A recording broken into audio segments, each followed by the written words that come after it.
আলোচ্য বিষয় যে আমলে জান্নাতে ঘর পাওয়া যায়। আমি একদিন আলোচনা করছিলাম এই বিষয়ে। তো আলোচনার শেষে একজন যুবক তরুণ আমাকে প্রশ্ন করছে, রুহুল আমিন ভাই, আপনার আলোচনায় প্রায় ইউটিউবে শুনি, ভালো লাগে, কিন্তু রাহুল ভাই এই যে আপনি জান্নাত জাহান্নামের কথা বলছেন, আমি কিন্তু কবর আযাবে বিশ্বাস করি না। কে বলছে বলেন তো? ওই ব্যক্তি আমাকে বলছে যে সে কবর আযাবে বিশ্বাস করে না। আমি অবাক হয়ে বলছি, আপনি কি মুসলিম? বলছে জি হ্যাঁ। বলছে আমি কবর আযাবে বিশ্বাস করি না। আমি বলছি কেন, কি সমস্যা?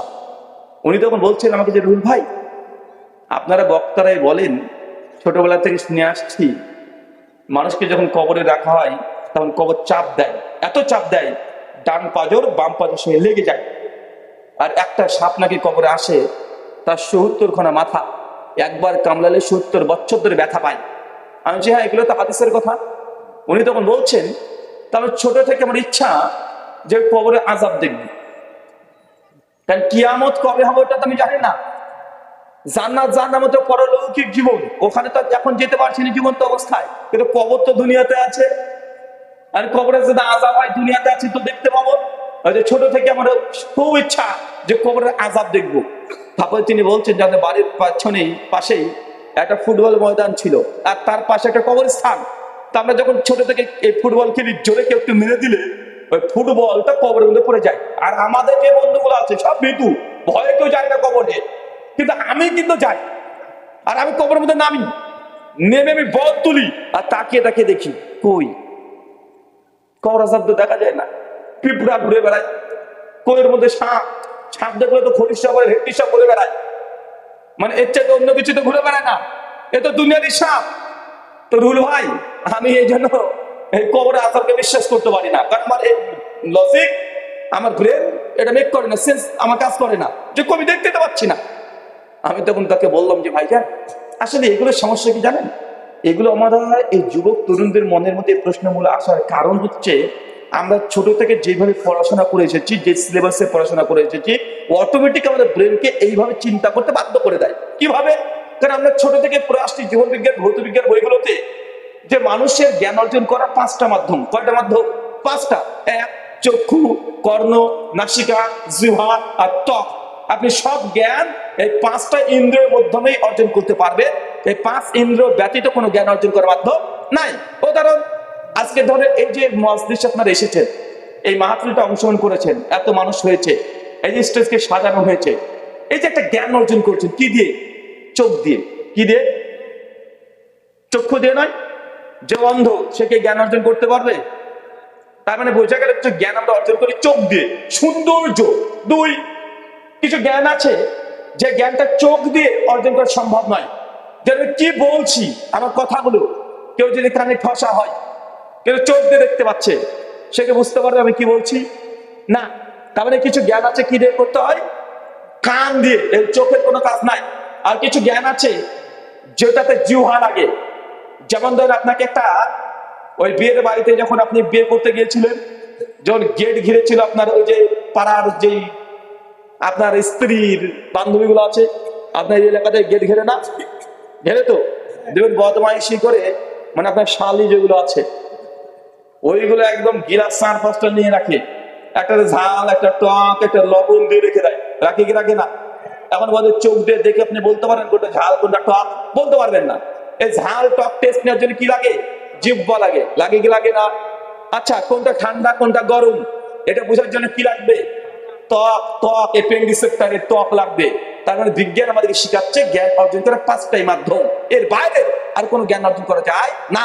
যেহেতু কবরে আযাব, এই 5টা ইন্দ্রিয় দিয়ে আমরা দেখতে পাই না, বুঝতে পারি না, টাচ করতে পারি না, গন্ধ শুনতে পারি না, অতএব কবরে আযাব নাই। বলে হয় কি হয় না? আর এটা না বললেও যারা এই সিলেবাস গুলো পড়েছে, অটোমেটিক এই প্রশ্নগুলো ভিতরে চলে আসবে। কেন? কারণ আপনাকে আগে জানিয়ে দিয়েছে যে জ্ঞান অর্জনের 5টাই মাধ্যম, 6 নম্বর কোনো মাধ্যম নেই। আমি তাকে প্রশ্ন করেছিলাম, ভাইজান স্বপ্ন দেখেন? চাচা আমরা স্বপ্ন দেখি কি দেখি না? স্বপ্ন দেখি তো। আচ্ছা, স্বপ্নতে কোনোদিন কোনো কিছু খেয়েছেন? স্বপ্নের মধ্যে বিয়ে বাড়িতে গিয়েছেন, আর আপনাকে মিষ্টি দিয়েছে, আর মিষ্টি খাচ্ছেন। এখন বলেন তো, স্বপ্নের মধ্যে যে মিষ্টি খেলেন এটা টক না ঝাল? স্বপ্নে মিষ্টি টক হয় না, ঝাল হয় না, লবঙ্গ হয়? কি হয়? বুঝেননি মনে হয়? স্বপ্ন মিষ্টি কি মিষ্টি হয় না টক হয়? স্বপ্নের মিষ্টি তো মিষ্টি মনে হয়, ওই ফিল করতে পারেন না যে স্বপ্নে যদি কাঁচা লঙ্কা খান তো বোধহয় ঝালই লাগছে, আপনার মিষ্টি লাগে না, লাগে নাকি? স্বপ্নের কাঁচা লঙ্কা খেলে আপনাকে কি মনে হবে যে এটা টক লাগলো? না, স্বপ্নে কাঁচা লঙ্কা খেলেও ওই ঝাল, ওই টেস্ট আপনি ফিলিংটা আপনি পান। এখন বলেন তো, ওই যে স্বপ্নে যে আপনি মিষ্টি খেলে, কাঁচা লঙ্কা খেলে, জিহ্বা কি লেগেছে, কিন্তু আপনি এই যে অনুভূতি পাচ্ছেন। আচ্ছা, চোখ বন্ধ করলে কিছু দেখা যায়? তার মানে শর্ত চোখ খুলে দেখতে হয়। আচ্ছা, ঘুমিয়ে যখন আছেন স্বপ্ন দেখছেন, চোখ খুলে না বন্ধ রেখে? চাচা, চোখ বন্ধ রেখে তো, চোখ বন্ধ করলে তো দেখা যায় না, কেউ চোখ বন্ধ করতে স্বপ্ন দেখছেন। আচ্ছা, স্বপ্নের মধ্যে আপনি সমস্ত কিছু অনুভূতি পান। স্বপ্নের মধ্যে আপনি মোটরসাইকেল চালাচ্ছেন, বা বাইক চালাচ্ছেন, বা 4 চাকায় গাড়ি চালাচ্ছেন, জোরে চালাতে যেতে হঠাৎ করে গাড়ি অ্যাক্সিডেন্ট হয়ে গেল, আপনি চিৎকার মারছেন, যে পা কেটে রক্ত বের হচ্ছে, আপনি চিৎকার মারছেন, ব্যথা পাচ্ছেন, রক্ত বের হচ্ছে, অনুভূতি পান কি পান না? ঘুম ভেঙে গেছে, তারপর চিৎকার মারছেন কেন? আপনি স্বপ্নের মধ্যে অ্যাক্সিডেন্ট করেছেন, ওই যে প্রতিক্রিয়া, ফিলিংস, ওই ব্যথা, যন্ত্রণা, সবগুলো স্বপ্নের মধ্যে পান। এখন বলেন তো, স্বপ্নের মধ্যে অ্যাক্সিডেন্ট হয়েছে নাকি বাস্তব হয়েছে? তো আপনি ব্যথা পেলেন কি পেলেন না? এর সামনে 14 ফেব্রুয়ারি চলে আসছে। 14 ফেব্রুয়ারি যুবকরা, তরুণরা বলে তো কি দিবস? 14 ফেব্রুয়ারি কি দিবস? বিশ্ব লুচ্চা দিবস। কি দিবস? 14 ফেব্রুয়ারি ভালোবাসা দিবস না, ভালোবাসা না, এটা হচ্ছে লুচ্চা দিবস। লুচ্চা বুঝেন তো? লুচ্চা মানে এই দিনে গোটা বিশ্ব জগতের যত মেয়ের সম্মান, তার সতীত্ব নষ্ট করা হয়, দুনিয়াতে অন্য কোনো দূরে এত নারীকে ধর্ষণ করা হয় না। তো এই দিনটাকে আপনি কি বলেন ভালোবাসা দিবস? আরে ভালো তো মাকে বাসা যায়, ভালো তো নিজের বোনকে বাসা যায়। 14 ফেব্রুয়ারি যদি ভালোবাসা দিবস হতো, তার নিজের বোনটাকে কিছু একটা গিফট করতে পারতেন, মাকে কিছু গিফট করতে পারতেন, নিজের আব্বাকে কিছু গিফট করতে পারতেন, নিজের স্ত্রীকে কিছু গিফট করতে পারতেন, কিন্তু না করে 14 ফেব্রুয়ারি ভালোবাসা দিবস পালন করে কারা? যে পরকীয়া করে সে, যে বিয়ের আগে এখনো বিয়ে হয়নি, আনম্যারিড, দেশালাপ, ওই মেয়েটাকে স্কুলে পড়ে তাকে প্রপোজ করছে, আর বিয়ের পরে পরকীয়া যারা করছে তাদেরকে গিয়ে প্রপোজ করছে, এই গোলাপ দিচ্ছে, 14 ফেব্রুয়ারি পালন করছে। করা হয় কি হয় না? সেদিকে ভালোবাসা দিবস হলো, লুচ্চা দিবস হলো। আর আপনি যদি বউকে দিয়ে দিতেন তাও নচেত বলতাম না, মোটামুটি ঠিক আছে। কিন্তু আপনি এই দিবসে, ভালোবাসা দিবস যা পালন করেন, হারাম সম্পর্ক ছাড়া, ইলিগাল সম্পর্ক ছাড়া, লিগাল সম্পর্কে আপনি ভালোবাসা দিবস কেউ পালন করে না। তো ভালোবাসা দিবস হলো, লুচ্চা দিবস হলো। কিন্তু জনগণ এটাকে মনে করে ভালোবাসা দিবস। দেখেন 14 ফেব্রুয়ারিতে ভাবছেন আর স্বপ্ন দেখছেন যে আপনার গার্লফ্রেন্ড এসে আপনাকে একটা গোলাপ ফুল দিয়ে দিয়েছে, আর আপনাকে বলছে আই লাভ ইউ। আর ঘুমের মধ্যে মানে এত খুশি হয়ে গেছেন, এত খুশি, ঘুম থেকে উঠে হাসতে হাসতে উঠছেন, উঠে দেখছেন যে বিছানায় শুয়ে আছেন। এখন বলেন তো, ঘুমের মধ্যে যে স্বপ্ন দেখলেন, এই যে ফিলিংস, এই যে আনন্দ আপনি পেয়েছেন কি পান নাই? ঘুমের মধ্যে যদি কষ্টকর করে ঘুম দেখেন, স্বপ্ন দেখেন, ঘুম ভাঙলেও সে অনুভূতি আপনি পান কি পান না? কিন্তু এখানে কি আমার শরীর ব্যবহার হয়েছে, আমার ত্বক ব্যবহার হয়েছে, কান ব্যবহার হয়েছে? কিছুই হয়নি। যখন মায়েরা যখন প্রেগনেন্ট হয়, মেয়েরা সেই সময় বেশিরভাগ স্বপ্ন দেখবে যে তার ছেলে মরে যাচ্ছে, বা পানিতে ডুবে যাচ্ছে, বা আগুনে ঝাঁপ মারছে। এখন মা যখন দেখছে যে তার সন্তান পানিতে ডুব মারছে, ডুবে যাচ্ছে, মা ব্যথা পায় কি পায় না, কষ্ট পায় কি পায় না? তো এই যে ফিলিংস কোথা থেকে আসে? কোথা থেকে আসে? শোনেন, আপনি আজকে কষ্ট করে পরিশ্রম করে বাড়িতে এসেছেন, বিছানাতে ঘুমিয়ে গেছেন, পাশে আপনার স্ত্রী ও বসে বসে টিভি দেখছে, আর আপনি স্বপ্ন দেখছেন যে আপনার কোনো শত্রু এসে আপনার গর্দন একটা মেরে দিয়েছে, কুড়োল একদম হেসে মেরে দিয়েছে, আর চিৎকার মারছে, বাপ গো, মা গো, বাঁচাও বাঁচাও, চিৎকার মারছেন। এখন আপনার স্ত্রীর সামনে বসে আপনার, আর আপনি বিছানাতেই আছেন, আপনি চিৎকার মেরে কান্না করছেন, ব্যথা পাচ্ছেন, ছটফট করছেন। এখন আপনার বউ যদি আপনার শরীরের দিকে তাকায় এইভাবে, ওকে বুঝতে পারবে আপনার গলা এখন নাই? হ্যাঁ, আপনি যে কষ্ট পাচ্ছেন, আপনার বউ তাকে দেখলে বুঝতে পারবে? যদি পৃথিবীর সুপার কম্পিউটার যদি তার বডির সঙ্গে সেট করে দেওয়া হয়, আর যদি বলা এখন ও কষ্ট পাচ্ছে, ওর যে গলা নাই, ভিডিও ক্যামেরা করে দেখায়, একটু দেখাতে পারবে? কথা বলেন। মানুষ যে স্বপ্ন দেখে, স্বপ্নকে ক্যামেরাতে ধারণ করা যায়, মেমোরি কার্ডে সেভ করা যাবে না। কিন্তু মানুষ তো ঠিকই আজব পাচ্ছে, স্বপ্নের মধ্যে দুঃখ পায়, কষ্ট পায়, আনন্দ পায়, দুটো পায় কি পায় না? এখন কবর হচ্ছে এটাই। কবরকে বলা হয় বারজাখ, এটা অদৃশ্য অন্তরাল।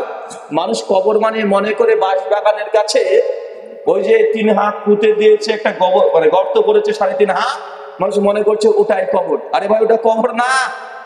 মানুষ মৃত্যুর পর কিয়ামত পর্যন্ত যে সময় এটাকে বলা হয় কবর জীবন, বারজাখ। এই জীবনটা যেখানে থাকেন না কেন, আপনি যদি মাটির তলে থাকেন তবুও কবর, আপনি সমুদ্রের মধ্যে চলে গেলেন তবুও কবর, আপনি যদি বিমান চলতে বিমান ক্র্যাশ করেছে আপনার অস্তিত্বই পাওয়া যায়নি তবুও সেটা কবর জীবন। মানে এটা এক স্থান থেকে আর এক স্থানে ডাইভার্ট হয়ে গেল। মানে আপনার শরীরের কোনো মূল্য নাই। আচ্ছা, আপনি কোনটা? আপনি কে বলেন তো? আপনি কোনটা? আপনি? এই প্রশ্ন তো কখনো শুনেনি নাকি যে আমি আবার কোনটা? আচ্ছা, আপনি কোনটা বলেন তো? আপনার মানুষই তো দেখতে পাচ্ছি, আমি গরু ছাগল বলেছি নাকি? মানে আমাদের মধ্যে দেখেন, শোনেন, এই যে আমার শরীর, এখানে আমি রাহুল কোনটা বলতে ব্রাদার? রাহুল কোনটা? আপনি কি দেখে বুঝলেন? হ্যাঁ, আমার চেহারা দেখে বুঝেছে। আচ্ছা, আমার মতো চেহারা যদি সেম একটা মানুষ হয়ে যায় তাকে ব্রাদার রাহুল বলে দেবেন? হ্যাঁ, কেন বুঝবেন কিভাবে? সেম একটা চাইনিজ মাল তো সব ডুপ্লিকেট করে ফেলে। চায়নাতে সব ডুপ্লিকেট করে না, মানে সেম টু সেম তৈরি করে দেয়। মানে আমার মতো যে শ্বাস তৈরি করে এটা একটা তৈরি করে দেয়। এখন আমি বুঝবেন কোনটা যে আসল না হয়? ইলম। তার মানে আমার মূল পরিচয় আমার শরীর না, ইলম, জ্ঞান, তাই তো? আচ্ছা, জ্ঞান এটা পরিবর্তনশীল হতে পারে কি পারে না? আজকে আমি যা জানি 5 বছর আগে তা জানতাম না, আর 5 বছর পর আমি এখন যা জানি তার চাইতে হয়তো বেশি জানবো বা কম জানবো। জ্ঞান একটা পরিবর্তনশীল কি পরিবর্তনশীল নয়? আজ থেকে 20 বছর আগে যখন ছোট ছিলাম তখন রুহুল আমির ভাই ছিলাম না নাকি? তখন আমি কে ছিলাম? তো জ্ঞান যদি পরিচয় হয় তো 20 বছর আগে কি আমি ছিলাম না? তখন আমাকে কি বলতে পারে মানুষ? আর 20 বছর আগে তো আমি ছিলাম। মানুষের শরীর হচ্ছে পরিবর্তনশীল। আজকে আমি যেরকম শরীর দেখছেন 20 বছর আগে তেমন ছিলাম না, আর 20 বছর পরেও এই শরীর আমার থাকবে না। এই রক্তের মাংসের শরীরটা আমি নয়, এই রক্ত মাংসের শরীর আমি না। আমি যে জ্ঞান দেখছেন এই জ্ঞানটা আমার পরিচয় না। জ্ঞান আজকে 20 বছর আগে আমি এটা ছিলাম না, কিন্তু আমি ছিলাম কি ছিলাম না? 20 বছর 30 বছর পরে আমার জ্ঞানের পরিবর্তন হবে কি হবে না? তাহলে জ্ঞানটা মূলত আমি না। তাহলে আমি কোনটা? রূপ। 100% রাইট। আমি হচ্ছে রূপ, আত্মা।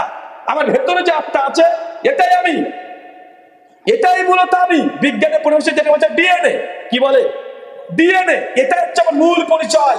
তাই আমার শরীর যদি দুনিয়া থেকে বাদ করে দেয়, বোমা মেরে উড়িয়ে দেয়, আগুন দিয়ে পুড়িয়ে দেয়, বাঘের পেটে চলে যায়, আল্লাহ কোন যায় আসে? আল্লাহ সুবহানাহু রুহু থেকে আবার মাংস তৈরি করতে পারে কি পারে না? আরে যদি রুহু থাকে এরপরে আল্লাহ সুবহানাহু আবার নতুন করে গোটা আমাকে তৈরি করে দিতে পারে, রক্ত মাংসের শরীর সবকিছু তৈরি করে দিতে পারে। এটা পারে। একটা আমের আটি যদি বড় গাছ তৈরি করতে পারে, একটা আমের আটি, আম খেয়েছেন, আটি ফেলে দিয়েছে, ওই আটি যদি এত একটা গাছ তৈরি করতে পারে, তা আল্লাহকে কি আম গাছের চাইতে কম পাওয়ারশীল মনে করছেন নাকি? আল্লাহ আমার আত্মা থেকে আল্লাহ সুবহানাহু ওয়া তাআলা গোটা একটা মানুষকে তৈরি করতে পারবে না? মানে আপনাকে যেরকম টাক মনে হলো, কারণ আপনি চিন্তাই করেননি, এই জন্য আপনার কাছে খুব কঠিন মনে হয়।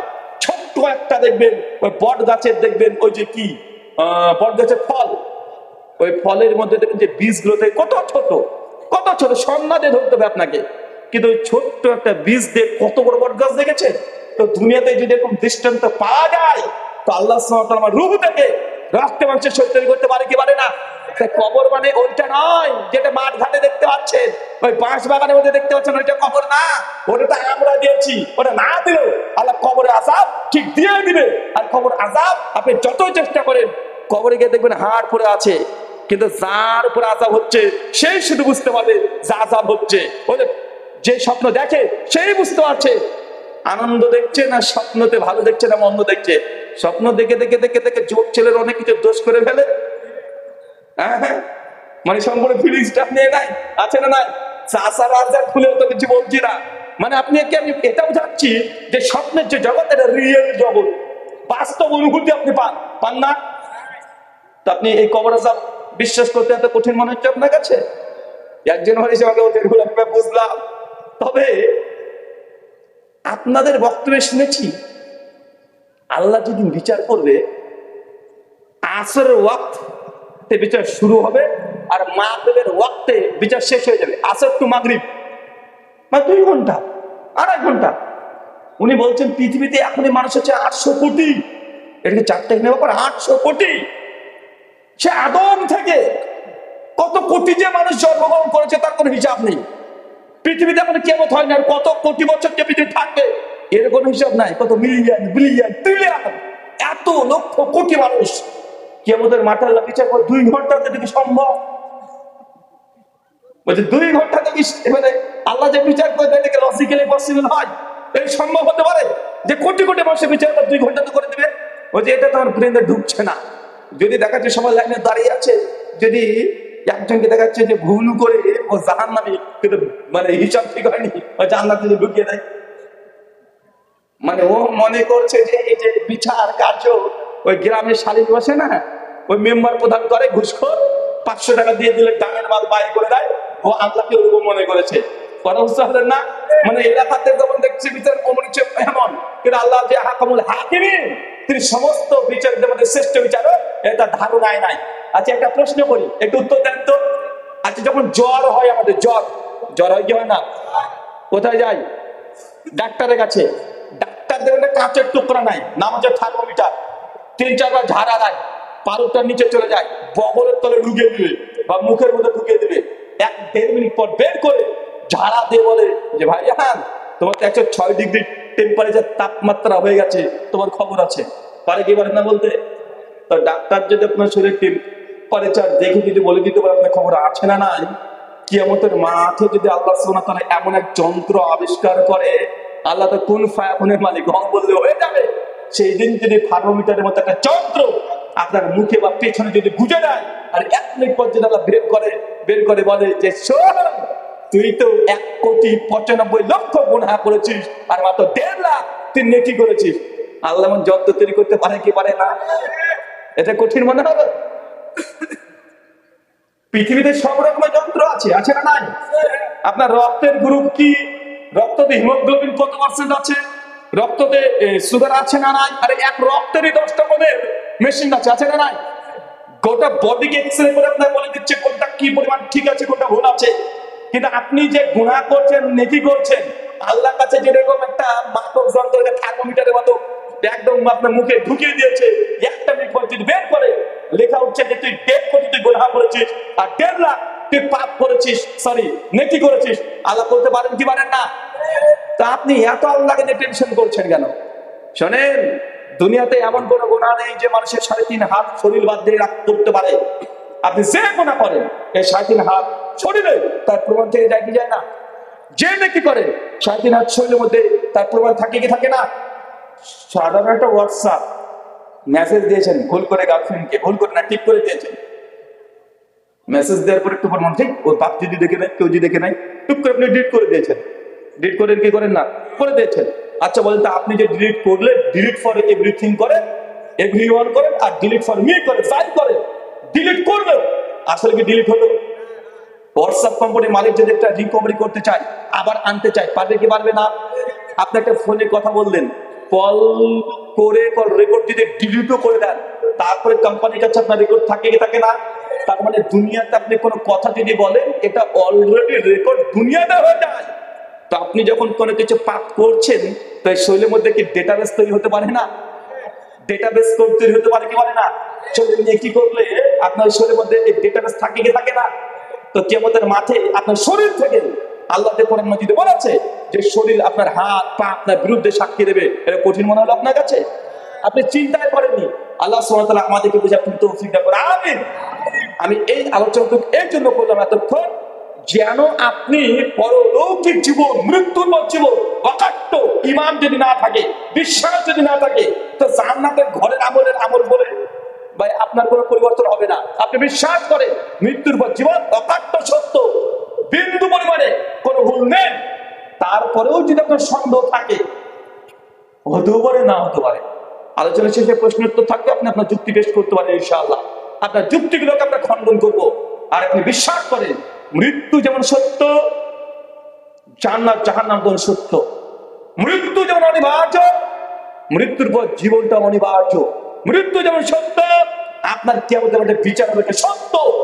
আর বিচার যদি হয়, এই আমলগুলো ব্যতীত দুনিয়ার কোন জিনিস কিয়ামতের মাঠে আপনার উপকার করতে পারবে না, আমলগুলো ব্যতীত। চলেন আলোচ্য বিষয়, যে আমলে জান্নাতে ঘর পাওয়া যায়।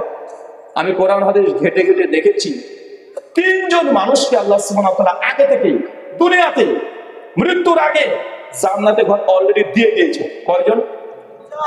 কিয়ামতই হয়নি, বিচারই হয়নি, কিন্তু আল্লাহ তাদের প্রতি এত খুশি হয়ে গেছে যে আগে থেকে মরার আগে জীবন্ত অবস্থায় তাদেরকে বলে দিয়েছে তোমার জন্য জান্নাতে ঘর কনফার্ম হয়ে গেছে। যারা আপনি দিল্লিতে যান, টিকিট কনফার্ম করেন কি করেন না ট্রেনে? আল্লাহ 3 জন ব্যক্তিকে এইভাবে জান্নাতে ঘর কনফার্ম করে দিয়েছে।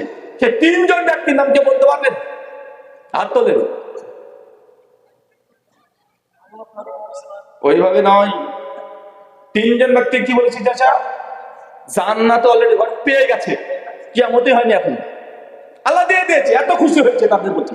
3 জন বলতে পারবেন? 1 মিনিট আমি বললাম 3 জন মানুষের নাম, বলছে আয়াতুল কুরসি।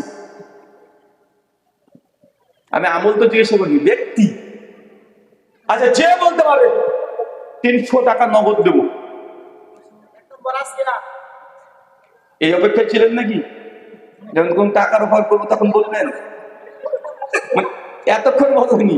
আচ্ছা ওঠেন। বিয়ে করেছেন? বিয়ে এখনো করেননি? কি বিয়ে হয়নি না হচ্ছে না?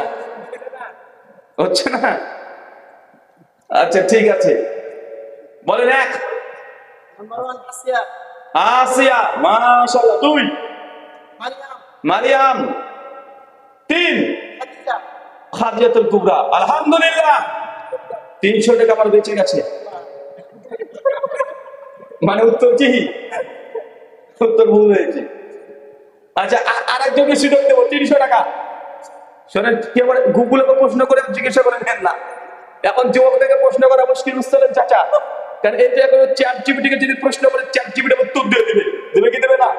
এই চ্যাট জিপিটি আসার পরে আমাদের প্রশ্ন করা যায় না, মানে ওপেন স্টিল না, এখানে প্রশ্ন করে উত্তর নিয়ে আমাদের ঘর বলে দেয়। 3 জন ব্যক্তি জান্নাত অবধি ঘর পেয়ে গেছে। কিরে ভাই, চ্যাট জিপিটি খুলেছেন নাকি? দেখেছেন? আমি জানি তো ভাই, আমি চিনি তো তোদেরকে। আপনি না ওইদিকে টাইপিং চলছে। আরে ভাই 300 টাকা। আচ্ছা যাক, 500 টাকা দেবো। বয়স যাদের 50 হয়ে গেছে চাচা, আপনি যদি বলতে পারেন 600 টাকা দেবো।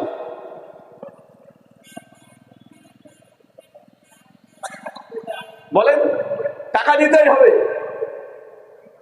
টাকা দেব। বয়স কত?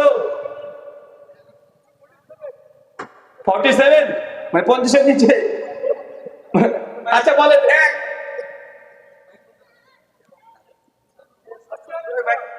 কি নাম? আসিয়া। 2 আমার খাদিজা। 3 এদিকে আসেন তো, শুনতে পাচ্ছেন না ঠিকঠাক? এই বেলাল, এই উত্তর কোথায় শিখেছেন আপনি? ইমাম সাহেব, এই সামনে আসেন। আমার 500 টাকার আমার ভাই লাভ দিয়ে চলে আসেন বাঘের মতো। ইমাম সাহেব, উত্তর কোথায় পেয়েছেন? এই উত্তর কোথায় পেয়েছেন তাই বলেন আগে, রেফারেন্স বলেন। আমার কাছে পেয়েছেন? এই মুসিবত। আর বলেছে না, এই ফেসবুক আসার পরে মানে আমরা বিপদে আছি।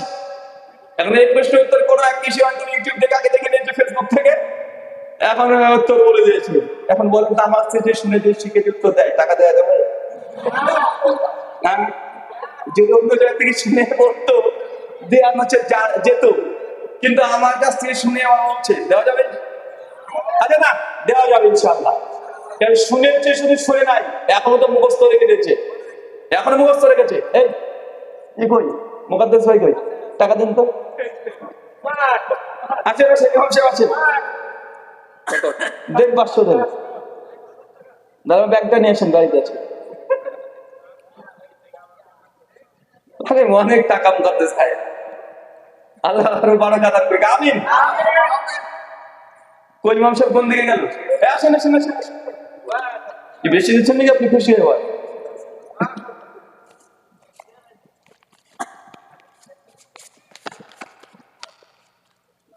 জাযাকাল্লাহ খায়রান, আল্লাহ কবুল করুক, আমিন। ঠিক আছে, বসেন বসেন বসেন, কিছু বলবেন? মসজিদ দিয়ে দিলেন, আচ্ছা আপনি দিয়ে দেন, আমি আর নেবো না, মসজিদ দিয়ে দেন। আল্লাহ তুমি কবুল করো, আমিন।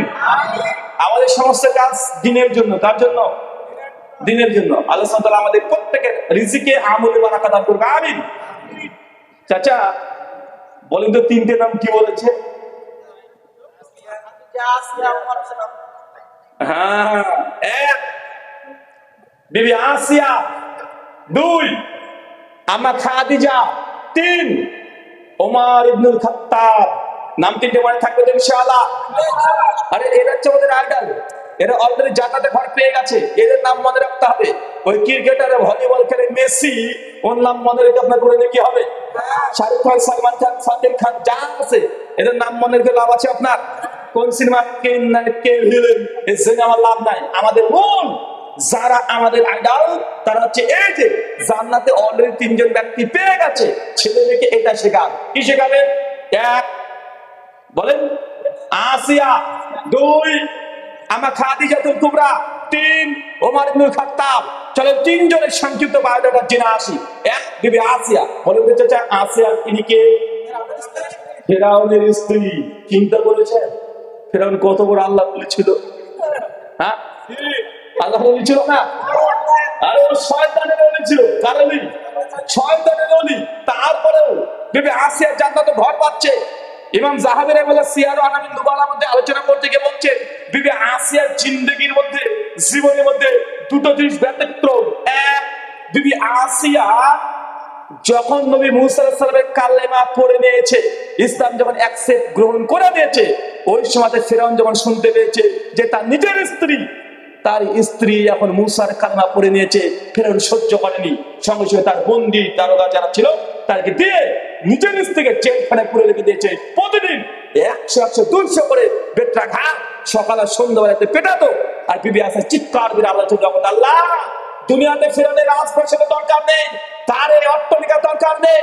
আল্লাহ তোমার জান্নাতে আমার জন্য একটা ঘরের প্রস্তুতি করো, আমার জান্নাতে একটা ঘর দরকার। কোরআন মাজিদ সূরা তাহরিম আয়াত নাম্বার 11-তে আল্লাহ জানিয়ে দিয়েছেন সেই দিন বিবি আসিয়ার এই দোয়াকে আল্লাহ কবুল করেছিলেন। মুসনাদ আবি আলা হাদিস নাম্বার 6413 নবী বলছেন, যখন বিবি আসিয়ার রূহ কবজ করতে এসেছিল ফেরেশতা মালাকুল মউত, তখন জান্নাতে কোন ঘর পাবে এটা বিবি আসিয়ার সামনে তুলে ধরেছিল। কে এটা? বিবি আসিয়া জান্নাতে ঘর অলরেডি পেয়ে গেছে, ঘর দেখে নিয়েছে। ইমাম যাহাবী বলছেন, বিবি আসিয়ার জীবনী একটা অলৌকিক জীবনী, যে দুনিয়ার মধ্যে সবচেয়ে নিকৃষ্ট পাপী বদ মানুষ, খারাপ মানুষ, তার নাম কি? ফেরাউন। তার সংসার করেছে, চিন্তা করতে পারছেন আপনি?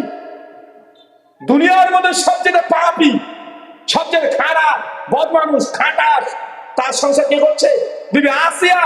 অথচ বিবি আসিয়ার জীবনীতে ফেরাউনের বিরুদ্ধে বিবি আসিয়া কখনো দাম্পত্য জীবনে কোনো অভিযোগ করেনি। আমাদের মা বোনদেরকে দেখেন, একটু যদি 19-20 হয়েছে, চাচা আপনার বয়স 80 আর শাশির বয়স হচ্ছে 75 হয়ে গেছে, একটু যদি আপনার সঙ্গে আজকে একটু 19-20 হয়ে গেছে, ডাইরেক্ট আপনার মুখে পড়ে বলে দেবে যে তোমার সঙ্গে 50 বছর ধরে সংসার করছি, জীবন আমাকে শান্তি দিলাম। বলে কি বলে না? শাশির 80 বছর হয়ে গেছে, শাশি এখনো শান্তি পায়নি আপনার কাছে।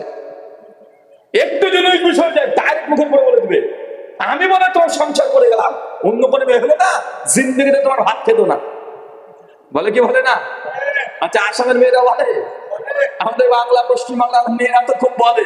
আচ্ছা, কে কে বোর কাছ থেকে কথা শুনেছেন তো হাত তোলেন তো। হ্যাঁ, কে ভাই হাত তুলিস না রে বাবা, একবার যদি ক্যামেরায় বউটা দেখে নাই না, রাত্রে তো গলা থাকবে না, ঘুমিয়ে থাকবে গলা নাই। আমি গতবার বাংলাদেশে প্রোগ্রাম করছি, তাই যে প্রশ্ন লিখে দিয়েছে আমাকে যে রাহুল ভাই আমার বিয়ে করা 5 বছর হয়েছে, তা আমার স্ত্রীর সাথে একটু 19-20 হয়ে গেলে শুধু বলতে যে আমি বলে তোর সংসার করে গেলাম, অন্য কোনো মেয়ে হলে জিন্দগিতে সংসার করতো না। বলছে আমার আর শুনতে ভালো লাগে না, মেজাজ গরম হয়ে যায় একটু হলে, কমপক্ষে 50 বা 5 বছর বলে দিয়েছি, রাগ করে সামলাতে পারি না। আমি বলি এই বলবি কি তালাক দেওয়া যাবে? আমাকে প্রশ্ন করেছে, আমি যে বেচারা কত কষ্টে আছে, আমিও বুঝেছি না না না না, আমি যদি তালাকের ফতোয়া দিয়ে যদি তালাকটা করিয়ে দিই, তাহলে ওর বউ যা ও আমাকে ভিডিওতে দেখবে আর গালি দিবে, এই বুঝে আমার সংসার হয়ে গেছে। তা আমি ভাই তালাক ফতোয়া দিতে পারবো না বাবা, তোমার জিনিস তুমি সামলাও, আমি তালাকটা দিতে পারছি না। তো আমি কিছু মাসলা যখন জিজ্ঞাসা করছে ঝাল তখন লবণ বেশি করে দিই। আমি তাকে শিখিয়ে দিয়েছি, এবার যদি কোনোদিন বউ যদি এই কথা বলে, তখন বোর কানে কানে গিয়ে সেই সময় বলবা যে আর একটা চান্স নিয়ে দেখি, তাহলে বুঝেনি মনে হয়। ও যখন বারবার বলছে আমি বলে সংসার করে গেলাম, অন্য কোনো মেয়ে হলে করতো না, যখন এই কথা বলে এক কাজ করি দ্বিতীয় একটা চান্স নিয়ে দেখি, তোমাকে ডিভোর্স তালাক দেবো না, তুমি এই ঘরে থাকবে, আর ছোট বউ যেটা আসবে পাশে ঘরে থাকবে, দেখো আমার সাথে সংসার করতে পারে কি পারে না, ও ভাত খায় না রুটি খায়, নিজের চোখে দেখে নিও, তো তোফার দাঁত না। একবার বলে দিবেন, জিন্দগিতে দেখবেন আপনার বউ আপনাকে এই কথা বলবে না, ও বৃষ্টি মরে যাবে ভুল করে, একটু অর্ধেক বলে বাকিটা মাথা নিচু করে বসে থাকবে। এটা হচ্ছে তাবিজ। এটা কি? এটা তাজা তাবিজ, মানে এটা ব্যবহার করলে কাজ হয়ে যাবে। আসলে আমরা পুরুষ মানুষও স্ত্রী নারীদের ব্রেন কিভাবে কাজ করে জানি না, এটা জানা উচিত। আচ্ছা আপনি কেন পুরুষ আপনি জানেন? কেন আপনি পুরুষ? হুজুর আপনি কি যে প্রশ্ন করেন, কখন বলে আপনি কে, পুরুষকে এরকম উত্তর দিতে হবে? পুরুষ মানে এটা না যে ওটা আছে তার জন্য, ওই জন্য নয় রে বাবা। পুরুষ আর নারীর মধ্যে মৌলিক পার্থক্য কি জানেন? হরমোন। হরমোন বলতে নারীদের শরীরে যখন মেনস্ট্রুয়েশন শুরু হয়, এই 10-11-12 বছর যখন বয়স হয়, মেয়েদের মেনস্ট্রুয়েশন যেটা পিরিয়ড মাসিক হাইস যখন শুরু হয়, এই সময় তার শরীরে একটা অতিরিক্ত হরমোন তৈরি হয়। সে হরমোনটার নাম হচ্ছে ইস্ট্রোজেন হরমোন। যারা বায়োলজি নিয়ে পড়াশোনা করছেন তারা জানেন ইস্ট্রোজেন হরমোন। আর পুরুষের শরীরে সেই সময়তে হরমোন তৈরির নাম, তার হচ্ছে টেস্টোস্টেরন হরমোন। এই টেস্টোস্টেরন হরমোনের কাজ কি? পুরুষ মানুষের তখন এই পেশিটা আস্তে আস্তে শক্ত হতে শুরু করবে, কণ্ঠটা আস্তে আস্তে ভারী হতে শুরু করবে, আস্তে আস্তে তার শারীরিক গঠনের মধ্যে পরিবর্তন চলে আসবে। টেস্টোস্টেরন হরমোনের কাজ কি? পুরুষ ঝুঁকি নিতে বেশি পছন্দ করবে, তার ভয় ডর একটু কম হবে। আর নারীর শরীরে কি হরমোন তৈরি হচ্ছে? টেস্টোস্টেরন হরমোন খুব বেশি তৈরি হয় না, সামান্য থাকে। কি হরমোন উৎপন্ন হয়? Oestrogen hormone. কাজ কি জানেন? ওর অনেকগুলো কাজ। ওর শরীরকে নরম করে দেবে আস্তে আস্তে, ওর শারীরিক গঠনের মধ্যে একটা পরিবর্তন নিয়ে আসবে, নারী নারী একটা কণ্ঠস্বর তৈরি হয়ে যাবে, তার শারীরিক ফিগার একটা পরিবর্তন আসবে, অনেক কাজ। একটা কাজ কি যাচ্ছে জানেন? সন্দেহ করা। বুঝেননি মনে হয়? মানে ওর শরীরে যে হরমোন হচ্ছে ইস্ট্রোজেন হরমোন, একটা কাজ হচ্ছে বেশি বেশি সন্দেহ করবে। তার জন্য দেখছেন না, যদি বিশ্বাস না হন কালকে আপনি যাবেন, চাচা আপনার বয়স হচ্ছে 80, আর কালুর দাদি আছে আপনার পাড়া, কালুর দাদি, ও চাষের বয়স হচ্ছে, ওর দাদির বয়স হচ্ছে 75। আপনি মাঠে শুধু ছাগল চড়াতে গিয়ে কালুর দাদি, ওর একটা মারির দাঁত নাই, সামনের দাঁতও নাই, আপনি যদি গল্প করেন আর চাষি যদি দূর থেকে দেখে যে আপনি কালুর দাদির সঙ্গে মাঠে গিয়ে গল্প করছেন, চাষি 1 সেকেন্ড দাঁড়াবে না, ও ঝাঁটানে দৌড়তে দৌড় চলে যাবে, আপনার কলার ধরে বলবে যে তোমার 80 বছর বয়স হয়ে গেলে এখন নিচ্ছে হয়ে যায়নি তোমার, এতটা ঠুকুর ঠুকুর করছে এখানে কেন বলেন তো? কেন ও সন্দেহ করবে? মানে আল্লাহ তো ওইভাবে তৈরি করেছে। আল্লাহ নবী বলছেন যে নারীকে আল্লাহ তৈরি করেছেন বাঁকা হাড় দিয়ে। কি দিয়ে? বাঁকা হাড় দিয়ে। তাই বেশি শাক করতে যেও না, বেশি সোজা করতে যেও না, এটা মটক করে ভেঙে যাবে। যদি উপকারে দিতে চাও, ও যে অবস্থা আছে ওই অবস্থাতে হাত বোলাতে হবে। ও যা করেছে, ও যদি বেশি ঝাল দিয়ে বলে মুখ খোলা যাবে যদি বাঁচতে চান। বুঝেনি মনে হয়? বেশি বেশি তর্ক করতে চান না, তাহলে কি হয়ে যাবে? ও সোজা করতে হলে ভেঙে যাবে। তা ও চা করছে ঠিক। যদি আপনাকে বলে আপনি হচ্ছে এটা কি কালার গো, আপনি তো বলছেন নীল কালার, বলে না না এটা নীল কিসে, আমার বাপের বাড়ি গ্রামের বাড়িতে বলে হলুদ। হলুদ, আচ্ছা হলুদ। যদি বলে তবে দেখলেন, আর যদি মাতব্বরি করতে যান স্ত্রী কাছে, তোর যে বলে হলুদ আর ওটা নীল কালার, তো মানে ওর কাছে যে প্রমাণ করতে যান নীল, মাতব্বরি করতে যান ঘরের মধ্যে, ভাগ্যে কষ্ট আছে, পরপর 3 দিন আপনার দিকে আর মুখ করে ঘুমাবে না, উল্টো দিকে। তাই ওর দিকে বেশি মাতব্বরি করার দরকার নেই। যে সংসার করতে চান ও যা বলছে, যতক্ষণ কোনো ক্ষতি বোধ না হচ্ছে ততক্ষণ শুধু হ্যাঁ হ্যাঁ হ্যাঁ যদি বলতে পারেন তাহলে পুরুষ। আর যদি বলতে তর্ক করেন কা পুরুষ? কি পুরুষ? স্ত্রীর কাছে কেউ তর্ক করে কেউ পুরুষ হয় নাকি? তর্ক বাইরে করতে হবে। আল্লাহ আপনাদের তৌফিক দান করুক, আমিন। শোনেন, বিবি আসিয়া তিনি এতই ধৈর্যশীল নারী যে সব জায়গায় দুনিয়াতে খারাপ মানুষের সংসার করছে, তারপরে স্বামীর বিরুদ্ধে একটা বাজে কোনো অভিযোগ কোনোদিন করেনি। মায়ের উদ্দেশ্য আমার কথা, মায়েরা আমি জানি আপনার স্বামী খারাপ, আপনার স্বামীর ভাষা খারাপ, আপনার স্বামীর চরিত্র ব্যবহার সবকিছু খারাপ, কিন্তু আপনার স্বামীকে ফেরানোর চাইতেও খারাপ, ফেরত চাইতো কি নিকৃষ্ট, ফেরত প্রতিদিন নিজ থেকে 100 বার মারতো। আপনার স্ত্রী আপনার স্বামীকে কতবার মারে, আপনি একটু ধৈর্য ধারণ করেন, একটু সবর করেন, এই দুনিয়াতে আপনার স্বামী সংসার করবেন মাত্র 20 থেকে 25 বছর। একটু সবর, একটু ধৈর্য, ইনশাআল্লাহ আপনিও বিবি আসিয়ার মতো জান্নাতে ঘর পেয়ে যাবেন ইনশাআল্লাহ। আল্লাহ তুমি মায়েদেরকে বোনেদেরকে ধৈর্য ধারণ করা, সবর করা তৌফিক দান করে, আমিন। 2, আমা খাদিজা, সহিহ বুখারী কিতাবুল আম্বিয়া হাদিস নাম্বার 3242। আল্লাহ নবী ঘরে বসে আছেন, হঠাৎ করে ফেরেশতা জিবরিল নবীর ঘরে চলে এসেছে। এসে নবী বলছে, ইয়া রাসূলুল্লাহ, ওই দেখেন দেখেন আপনার স্ত্রী খাদিজা আসছে, হাতে খাবারের পাত্র। যান আপনি আপনার স্ত্রী খাদিজাকে বলেন যে আল্লাহ আসমান থেকে তার জন্য সালাম পাঠিয়েছে। আলহামদুলিল্লাহ। চিন্তা করে দেখছেন, বিবি খাদিজাকে সালাম কে দিচ্ছে? স্বয়ং আল্লাহ দিচ্ছে। দুনিয়াতে একটাই নারী সরাসরি আল্লাহকে সালাম পেয়েছে, নাম কি? খাদিজাতুল কুবরা। পরীক্ষায় আসলে এটা বলে দিবেন, তাহলে 100 নাম্বার পেয়ে যাবেন। কথা বুঝতে পারলেন? জিবরিল তা বলেছে, ইয়া রাসূলুল্লাহ, আমি খাদিজার জন্য জান্নাতের ঘর দেখে আসলাম। আল্লাহ একটা চমৎকার তৈরি করে গেছে, যার ভিতর থেকে বাইরে দেখা যায় আর বাইরে থেকে ভিতর দেখা যাচ্ছে চকচকে একটা ঘর, সোনা মুক্তা মানিক্য দিয়ে তৈরি। যান আপনি আমার খাদিজাকে বলে দেন যে তার জন্য আল্লাহ স্পেশাল ভাবে ঘর তৈরি করে গেছে। তার দুইজন ব্যক্তির নাম কি পেলাম? 2 নম্বর আমার খাদিজা, ইনিকে নবীর স্ত্রী। 3 ওমর ইবনে খাত্তাব, কে ইসলামের দ্বিতীয় খলিফা, নবীর শ্বশুর। আমরা মনে করি শুধু আবু বকরের শ্বশুর, ওমর কি শ্বশুর না? আরে ওমরের শ্বশুর, ওমরের মেয়ের নাম কি ছিল? হাফসা। হাফসা কে? ওমর বিন খাত্তাবের মেয়ে, নবীর স্ত্রী। তো ওমর বিন খাত্তাব তিনিও নবীর শ্বশুরই ছিলেন। সহিহ বুখারী হাদিস নাম্বার 3820। আল্লাহ নবী যখন মেরাজে গেলেন, মেরাজ থেকে জান্নাত জানা সব দেখছেন, হঠাৎ করে নবী বলছেন যে আমার একটা ঘরের দিকে বারবার চোখ চলে যায়, যে জান্নাতে গিয়েছি বারবার ঘরের দিকে আমার চোখ দৃষ্টি চলে যায়। ঘরটা এতই চমৎকার, এতই সুন্দর, এত দৃষ্টিনন্দন, বারবার চোখ চলে যায়, আমার মন চাচ্ছে ঘরের মধ্যে প্রবেশ করি, ঘরটা দেখি।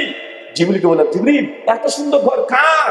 জিবরিল তো বলছে, ইয়া রাসূলুল্লাহ, এটা আপনার ওমরের, আপনার উম্মত ওমরের ঘর, ওমর ইবনে খাত্তাব। নবী যখন দুনিয়াতে এসে ওমরকে এই কথা বলছে যে ওমর তোর ঘর দিকে আসলাম, মেরাজে রাত্রিতে আমি দেখে এসেছি, ওমর বিন খাত্তাব এই ঘটনা শুনে তিনি হাউ করে বাচ্চা শিশুর মতো কান্না করতে শুরু করেছে। ইয়া রাসূলুল্লাহ, আমার জন্য আল্লাহ আগে থেকে ঘর তৈরি করে গেছে, আল্লাহ আমাকে এত পছন্দ করে, আমার আমল কান্না এইভাবে কবুল করেছে, তিনি বিশ্বাস করতে পারছে না, তিনি কান্না করতে শুরু করে দিয়েছে। উম্মতে মুসলিমা, উম্মতে মুহাম্মাদি, আপনি তো জাহান্নামের আযাবের কথা শুনে কান্না আসে না? সাহাবীরা রাদিয়াল্লাহু আনহুম তা জান্নাতে তাদের ইবাদত কবুল হয়েছে, এর জন্য তারা কান্না করছে। আল্লাহ সুবহানাহু ওয়া তাআলা আমাদের ঈমান ইসলাম বৃদ্ধি করে দেন, আমিন। সম্মানিত সুধী, এই হচ্ছে 3 জন ব্যক্তি, মনে থাকবে ইনশাআল্লাহ।